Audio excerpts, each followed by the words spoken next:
Welcome to Conversations with Cox and Kielseth, and to be more specific, that is filmmaker Alex Cox and myself, film curator Pablo Kielseth. Alex will join us by phone from his home in Oregon, while I sneak away from my office to call him from one of the projection booths used by the International Film Series, which has been screening foreign and independent movies at CU Boulder since 1941. We will keep our chats to about 20 minutes as we discuss whatever movie-related topics grab our fancy. Thanks for joining us. Okay, action.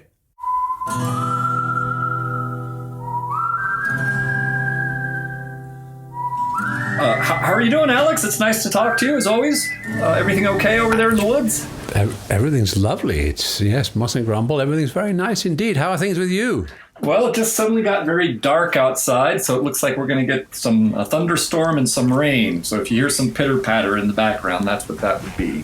Yeah. Nice. Yeah.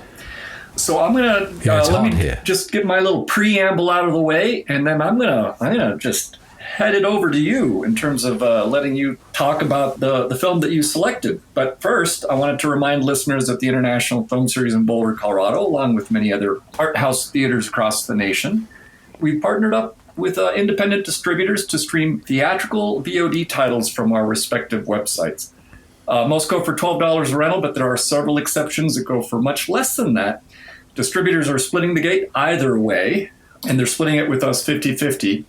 And, since most of us are still closed and under quarantine, this really helps support our venues, and you can do it from the comfort of your home by renting a movie from our respective websites. Here at the IFS, we've been adding a lot of new titles every Friday. Some stay available for a month or so, others for only a couple of weeks, so choose wisely. We know a lot of people out there are facing unprecedented economic hardships, and so with that in mind, Alex and I last week talked about some of the public domain titles that you can screen for free from archive.org. Last week, we focused on some Roger Corman and William Castle titles. This week, we're once again going to look at a site with free movie offerings, but this time with a focus on Russian cinema. And I'd like to give a tip of the hat to Dasha Ogalahakh. Sure I butchered that, but there you go. She turned me on to RussianFilmHub.com, and that's the website where we are able, we checked out some titles. And available to screen on this site is one of the few and true anti-war movies ever made, a Russian World War II masterpiece titled Come and See from 1985. Absolutely devastating, but also essential. And also on the site, it's an incredible film. Yeah, it's really a must-see film. And also on this site was something that caught your eye, Alex, and take it away. Well, there was one of the films are all illustrated by their poster. And I've seen Idi Shmotri, Come and See. I've seen that before, and it's such a heavy film. I just couldn't watch it again immediately or anytime soon. So I saw this poster that looked like it was a Wages of Fear type movie, like a trucker movie called The Rumyantsev Case. Oh, okay. And not knowing anything more about it, I just watched that. And my first reaction was it was another one of these Russian films that was colorized. And I've got a version of Things to Come, which was colorized by the Russians and has a Russian narrator over the audio. And the colorization is beautiful. It's really fantastic and very subtle and clever. And so I thought this was a colorized film. I watched the whole movie thinking, oh, look what a good job they've done. Only to realize when I learned a bit more about the pictures that no, it was shot on color stock. It's this Russian color stock that they had, and it's just so subtle and subdued and yet deep and very noir, a great color stock for film noir. So anyway, this movie is about a trucker, an honest trucker who's a very handsome kind of rebel guy, young guy with a leather jacket, who falls in love with a girl who's his passenger, but then also falls foul of corruption in the trucking industry in Soviet Russia in 1955. And the picture the film portrays is very like an American film noir. It's like a very corrupt society where everybody involved in the business is really bad, and the heroine's aunt who's supposed to look after her is a really mean bitch, and it's very tough, Yeah. Although there are subplots as well, which are very uplifting and very charming, but the picture of life in as a trucker in the Soviet Union is pretty grim, and he gets framed for stuff he didn't do, and he's going to go to jail or be murdered by the mafia or something. And then there's this one guy in the police apparatus, there's this colonel in the police who realizes the guy is innocent and goes out of his way to like fix things and twist arms and do it like a Mickey Spillane, make it right. But that guy is a heavy smoker and is dying of lung cancer, and he's the only good person in the Soviet Union, with any power, And so it's a pretty great film. And I was very surprised because I didn't know anything about, I don't know the names of any of the actors or even the director I can't remember the name of. But I really enjoyed it. It was very cool. There you go. So that's a nice discovery. I mean, we should mention, of course, that on Russian Film Hub, you can see a lot of titles by directors that you will know, of course, like Tarkovsky's on there. There's a bunch of Tarkovsky. There's Stalker, there's Solaris. Yeah. Andrei Rublev, etc. Yeah. I checked out Heart of a Dog, which was... tell me about it. Don't tell me how it ends, though. Okay. Well, so that it came out in 1988, and as you actually forwarded to me the notes, because it's based on a novel that takes place in the winter of 1925. And it took a long time for the story to make its way to the screen, but apparently it's very faithful to the text, and that's one of the things that it gets a lot of credit for. It's the film is 2 hours and 10, 15 minutes or something like that. So it's a little bit on the long side. And it's got a very interesting premise because it's about a person's heart gets introduced into a dog's body along with some other stuff so that the dog slowly turns into a human. Now, that transformation does not happen until 45 minutes in. So for the first 45 minutes, you're actually listening to the dog's inner thoughts as a dog. And then after there's the transplant, then things, of course, take quite a turn. And, of course, so you got a little bit of Frankenstein, sort of Dr. Frankenstein sort of energy there. And there's also a great scene that follows shortly thereafter that reminded me a little bit of King Kong in terms of like the first time where he's brought out to the public and people are astonished when this new homunculus is able to play a violin. And it's actually there is some really nice, interesting scenes. It is split into two parts. If you're at the halfway mark, don't let it catch you off guard when suddenly the credits start rolling, because just stick around and then you'll see part two. Oh, so it was two movies. It was two different films that have been joined together as one. Yeah, and I haven't done too much research into it. I just finished it this morning. But it was a really pleasant surprise. It's something that I knew absolutely nothing about.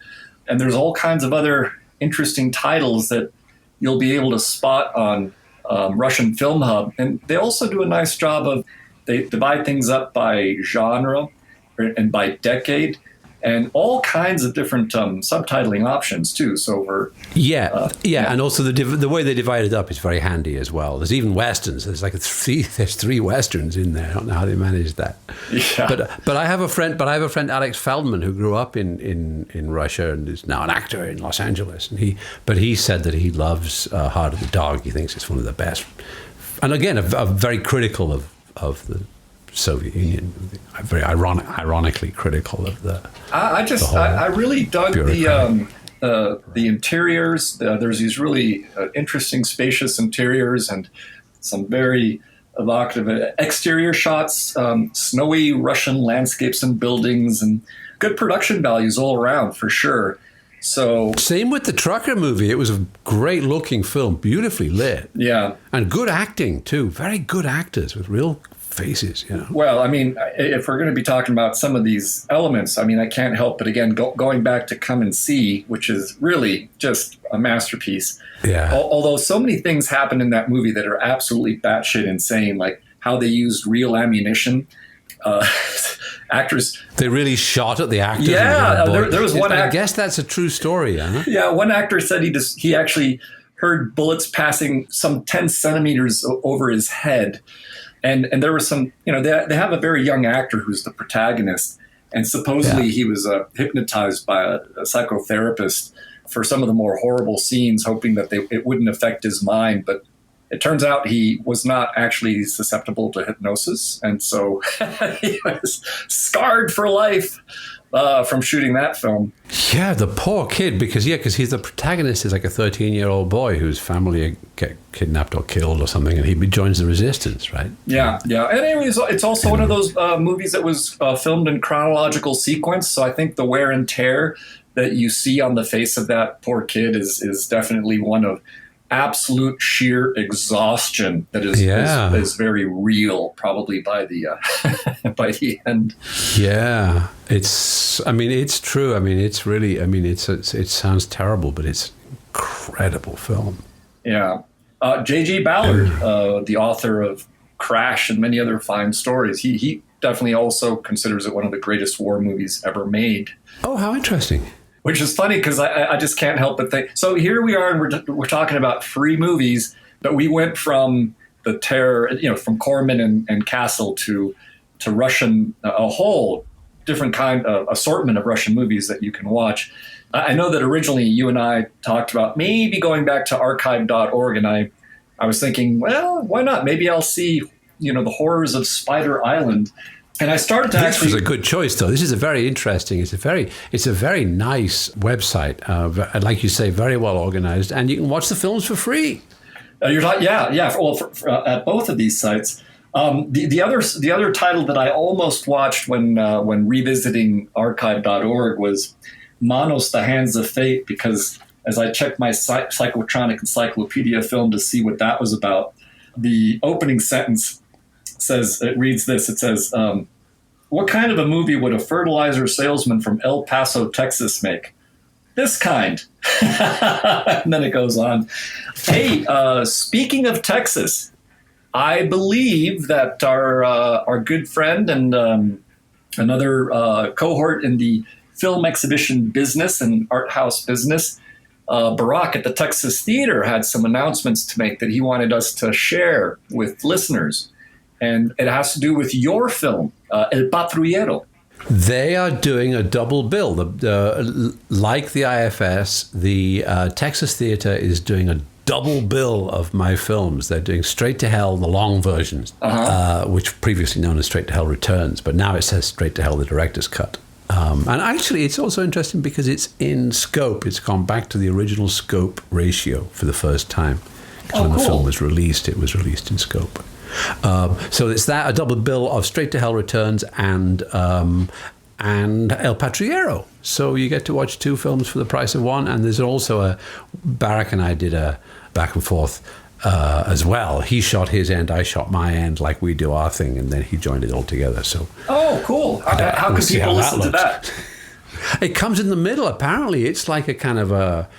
You're saying about the intermission. It's like there's a you see El Patrullero and there's an intermission. The orchestra tunes up and Barack and I chat, and then Straight to Hell Return. And these are streaming, right? Just to clarify for listeners, so that they know where to go for this, right? Yes. I guess you just go to as with the IFS, you just go to the Texas Theater website. The Texas Theater in Dallas, a great theater and obviously a very historic place. Now, Barack shared with me 5 free unlock codes, which I am happy to share. But what I'm going to do is, as I post this to our podcast right now, when I share it on social media, if anyone actually listens all the way to the end of the podcast and their ears suddenly perked up when they heard free unlock codes, ping me on social media. And I shall share with the first 5 people who ping me the codes so that you can watch Alex's 2 movies for free. For free. Yeah. And Barack said he'd give us some more codes too if they get taken up. So wonderful. Excellent. Yeah. So I'm just glad that we've got so many quality free offerings out there to offer folks at this time. And I'd like to thank all the people who've brought these different sites to our attention. Boy, and I've got some, you'll be getting a link from Music Box, Alex, for another title for us to talk about next week. So, where are you? Are you in Telluride? No. The Telluride. No, you can't be in Telluride. You're virtually in Telluride, right? No. The Telluride Film Festival supposedly will be happening, and that takes place over Labor Day weekend. So that's the beginning of September, basically. Oh, okay. We were confused. We thought Telluride was happening already, and then we thought it was. Anyway, we were totally confused because, of course, you're sitting on the stoop under the stormy sky in Boulder, Colorado. What am I talking about? That's right. I am, as of right now, planning to, drive my own sorry ass over there. But most of the folks who normally join us are not going. And I have a feeling it's going to be a very surreal Telluride because it will probably be sparsely attended, which is, of course, going to be better when you're dealing with a plague situation. You're going to have physical distancing. Yeah. But you'll maybe still be in theaters, looking at stuff on a screen, which is terribly we'll nice. See about that. I'm curious to see what they do, and I'm going to guess that they might convert some parking lots into, drive-in theaters. But it remains to be seen, and it remains to be seen if it really does happen, because, of course, we're living in a world where things suddenly turn for the worse on the edge of a dime. So. But you could still do it. You could, I know that's the problem. We'll see what happens. But certainly that as a model, drive-in festivals, you could do those in any places that have lots of parking lots. Yeah, well, I'm actually going to be attending the Saturday's drive-in offering that's put on by the Boulder International Film Festival. It's a music documentary with a focus on Jimmy Carter, who I like because he made, of course, homebrewing legal. But you have that's right. That was his greatest. That was his great contribution. Like Nixon was the founder of the Environmental Protection Agency. That is right. Yeah. So they did. Each of them did a very good thing. Correct. I'll actually, maybe I'll have some info and updates on my experiences at the drive-in cinema at the Boulder Airport this Saturday that I can share next week, and I will do so. Yep. How exciting! The Boulder Airport. You mean Stapleton? No. Stapleton's over in East Denver. This is the local. The old Denver Airport. Is there? Oh, there's a Boulder. Really? I guess for small planes. Yeah, for small planes. Wow. Yeah, exactly right. Yeah. Wow, Boulder Airport. I didn't even know there was an airport, and I lived there for 5 years or something. Well, if you were on the north side of town, you would know about it because there's a lot of air traffic on that side for sure. Yeah. Okay. When you lived out here in Boulder, you lived on the south side of town, which was probably a little quieter from the perspective of airplane. Hey, have you heard anything from Jeff Marslet? Speaking about the north side of town, last time we saw each other, we were on the north side of town, and I was acting in Jeff Marslet's film. Well, he's always posting up a storm on Facebook. He never returns any of my calls. So but I'm sure he's happy and healthy and hopping along. If anyone will have the right joie de vivre for a pandemic, it's Jeff Marslet. Well, he had so much. It's like Phil Tippett, they just have to get to work, and he had so much. He had all the backgrounds for every shot to create and do whatever he's doing to them. And Well, hopefully that's like a year's work, Well, hopefully it's quiet enough that he's able to maybe do twice as much work on his on the movie. Maybe it'll come out sooner at this rate. It has. I mean, that's how it says. Tippett says that things actually at Tippett Studio, since they let everybody go home and start working from home, that it's actually got better and productivity has improved among the visual effects guys and women. Well, I certainly know that my workload has gotten even more intense rather than less. So, but I do enjoy working from home. I'm not complaining. It's more comfortable and there are less distractions and I'm more efficient. And it's, from that standpoint, it's good. I just wish that I had a venue where I could show 35 millimeter prints that I could actually walk into and enjoy. But hopefully we'll get back there at some point in the future. Yeah, I think so. But I think it's good. But we don't know how long it'll be. And the drive-in is certainly an interim solution. Well, we'll see. Lots of variables in the air. Well, listen, as always, a pleasure to talk to you, Alex. Please give my best to Todd and scruff the dogs for me. And send my best regards to each and every person who remembers me. Oh, well, that's going to take a long time. All right, Alex. All right, speak to you later, mate. Sounds good. Take care. Ciao. Bye-bye. And cut. Okay, that's a wrap.